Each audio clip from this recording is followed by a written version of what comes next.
कुछ कहानियां सिर्फ इतिहास का हिस्सा नहीं होती, वो समाज को जगाने वाली आवाज होती हैं। आज की कहानी जगत सिंहपुर उड़ीसा की एक बहादुर पत्रकार छवि रानी की। एक ऐसी महिला जिसने सच लिखने की कीमत अपनी जान देकर चुकाई। साल 1980, जगत सिंहपुर का बिरड़ी गांव। यहां रहते थे छवि रानी और उनके पति नवकिशोर मोहापात्रा। दोनों एक ओडिया डेली अखबार के पत्रकार थे। उनकी लिखी खबरें सीधी, ईमानदार और निष्पक्ष होती थीं, लेकिन यही सच कई भ्रष्ट लोगों की नींदें उड़ा रहा था।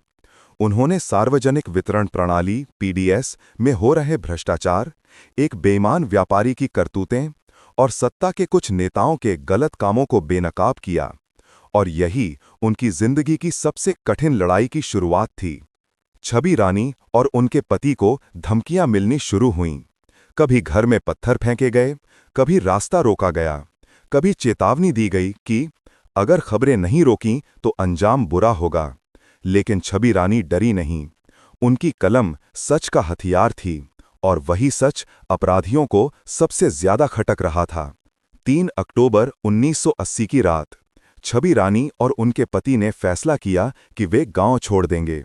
उनकी गोद में उनका छोटा बच्चा भी था।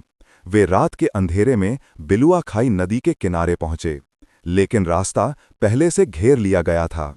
स्थिति को देखकर छवि रानी ने अपने पति से कहा, तुम बच्चे को लेकर भागो, मैं रोकूंगी उन्हें। छवि रानी जानती थीं, अगर उनका बच्चा और पति बच गए तो सच की लौ अभी बुझने नहीं पाएगी। ये उनका सबसे साहसी और सबसे दर्दनाक निर्णय था। उस रात छवि रानी को अपराधियों ने निर्दयता से मार दिया। एक सच्ची पत्रकार की रोशनी अंधेरे से घेर ली गई। अगली सुबह जगत सिंहपुर सदमे में था।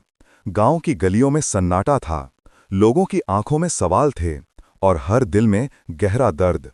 छवि रानी का जाना सिर्फ एक परिवार का नुकसान नहीं था, ये पत्रकारिता, न्याय और इंसानियत के लिए एक काला अध्याय था। सच की आवाज भले एक रात शांत कर दी गई, लेकिन न्याय की लड़ाई यहीं खत्म नहीं हुई।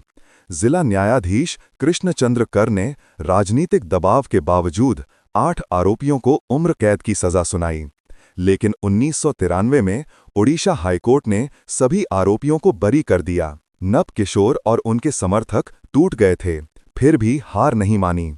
उन्होंने सुप्रीम कोर्ट का दरवाजा खटखटाया, और आखिरकार 22 साल बाद 2002 में सुप्रीम कोर्ट ने 4 दोषियों को दोबारा दोषी ठहराया और उन्हें उम्र कैद दी।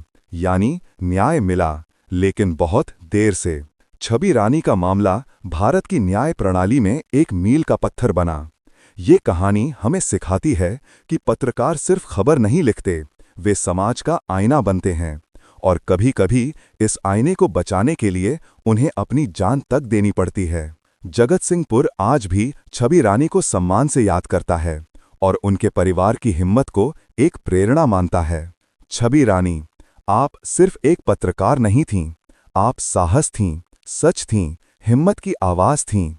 आपकी ताकत आज भी जगत सिंहपुर की मिट्टी में बसती है, और आपका परिवार जो आज भी आपके दर्द के साथ जी रहा है, उसके साहस को हम सब दिल से सलाम करते हैं। आपकी कहानी कभी भूली नहीं जाएगी। अगर आप भी सच, साहस और न्याय में विश्वास रखते हैं, तो छवि रानी की ये कहानी आगे बढ़ाइए। लाइक करें, कमेंट करें और शेयर करके उनकी आवाज को जिंदा रखें।